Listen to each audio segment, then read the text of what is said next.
Hi Aries, this is your August mid-month tarot reading. We'll have 3 separate spreads in this mid-month reading. In the first spread, we'll be looking at new love coming towards you. In the second spread, we'll check in with those of you who are already married or in a relationship. And at the end, we'll see if anybody comes back from the past for you in the second half of August. Please like, share, and subscribe to support this channel. This first spread is a new love in the second half of August. We have the 8 of Pentacles clarified by the Page of Wands. We have also the 7 of Cups clarified by the Fool. We also have the Ace of Pentacles.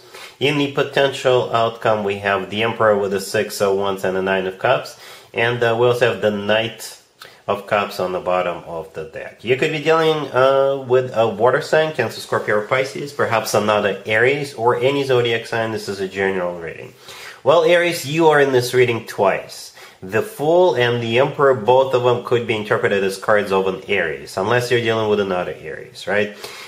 This person has something to do with the new person coming into your life has something to do with the way you make your money. Or it could be somebody in your gym. Okay? Because we actually start with the 8 of Pentacles clarified by the Page of Wands. The 8 of Pentacles is a card of work, business, and finances. It's a card of diligently working on something. Okay, and the Page of Wands clarifying it is somebody inviting you out. So it could be a co-worker, or it could be somebody who works in the same building, somebody who is in the same gym, somebody who works for another company, and the company you work for, deal with them. You could be invited to some kind of a business meeting or conference or an industry event or what have you.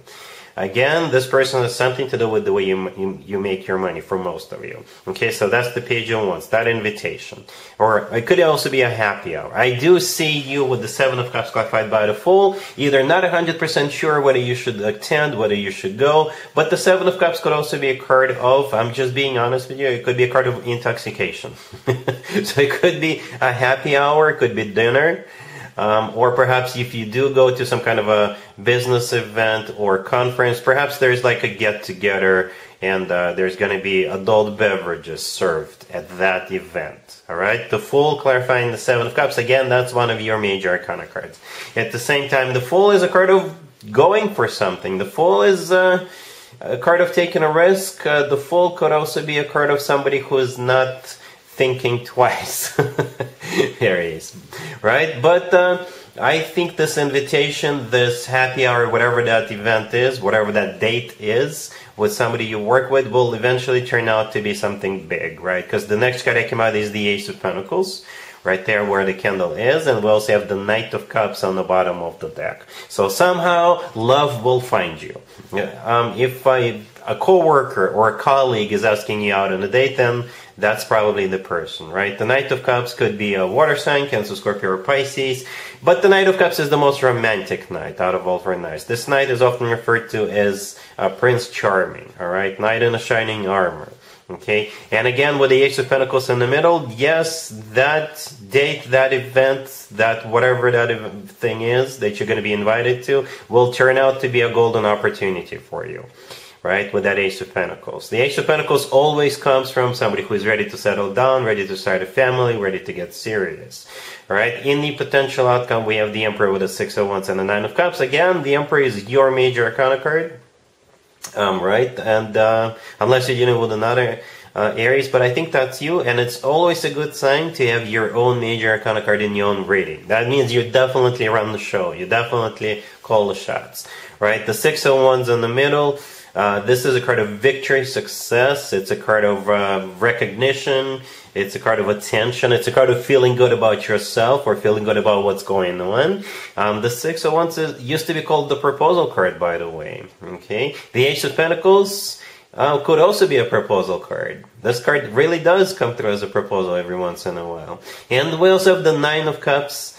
Right next to the deck. The 9 of Cups is a card of a wish come true. It's a card of a personal satisfaction and fulfillment. Alright, so that date, that event, whatever that is, will turn out to be more than just that simple event. I think if you do go, or when you go, it will turn out to be a golden opportunity for you. There's definitely love coming your way, and you'll definitely be satisfied with the outcome. Aries. Alright, really happy for you. Congratulations. Aries, if you are already married or if you're in a relationship, the spread is for you. We have the Three of Pentacles clarified by the Queen of Wands. We have the Queen of Cups, the Ace of Swords clarified by the Queen of Pentacles, and we also have the Eight of Wands on the bottom of the deck. Well, you got three queens on the table. And the Three of Pentacles, the first card I came out, which is a card of collaboration or cooperation. So I would just have to assume you and a bunch of people are going to do something together.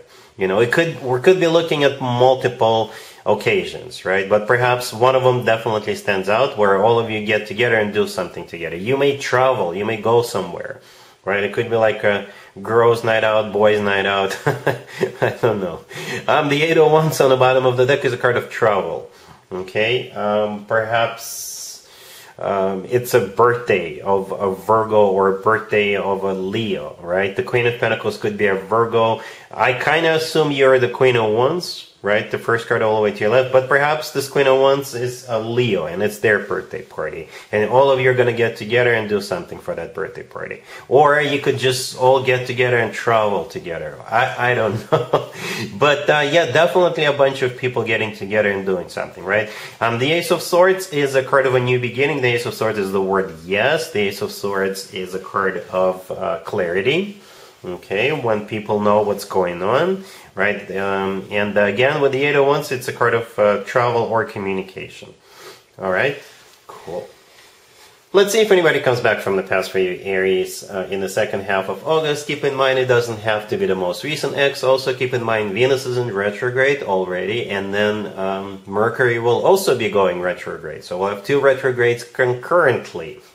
All right, so this is when more exes than usual could definitely resurface. So got the King of Swords, the Wheel of Fortune, the Ten of Cups, and the Six of Cups on the bottom of the deck. You could be dealing with an air sign, Gemini, Libra, or Aquarius. We also have Sagittarius on the table. So you got this King of... This is a very straightforward reading. You know, I wish the first spread, the new love spread, was as straightforward as this one. The first spread did not have a commitment and marriage card. This one does. The first spread did not have like a king or a queen. This one does. All right, and yeah, it's very straightforward. The only trick to the story, I guess, is the Six of Cups on the bottom of the deck. So the Six of Cups is a soulmate card, and it is also a card of somebody coming back from the past. However, with the Six of Cups, it doesn't necessarily have to be an ex. It could just be somebody from your past. All right, it could be an ex, could be somebody from your past. So yeah, the King of Swords could be an air sign, Gemini, Libra, or Aquarius, or somebody with a lot of air in their chart. The Wheel of Fortune, this is them wanting to start or restart a cycle. The Wheel of Fortune could also be a card of travel, right? And yeah, the Ten of Cups right next to the deck is a card of a family, commitment, marriage. That card is often referred to as the happily ever after card. So chances are it is a reconciliation with this King of Swords, Aries. If it's not your ex, the two of you will definitely get the show on the road. All right? I didn't want to clarify anything because it's just so straightforward. You know, I don't know how the two of you will meet or run into each other, or they may reach out to you, you may reach out to them, but yeah, you're definitely forming a unit, right? Forming a couple with the Ten of Cups. All right, so yep, that's what I have for you, Aries, for this reading, for this time period. If this video resonates with you, please like it. Please also share and subscribe. And other than that, Aries, have an amazing the rest of August.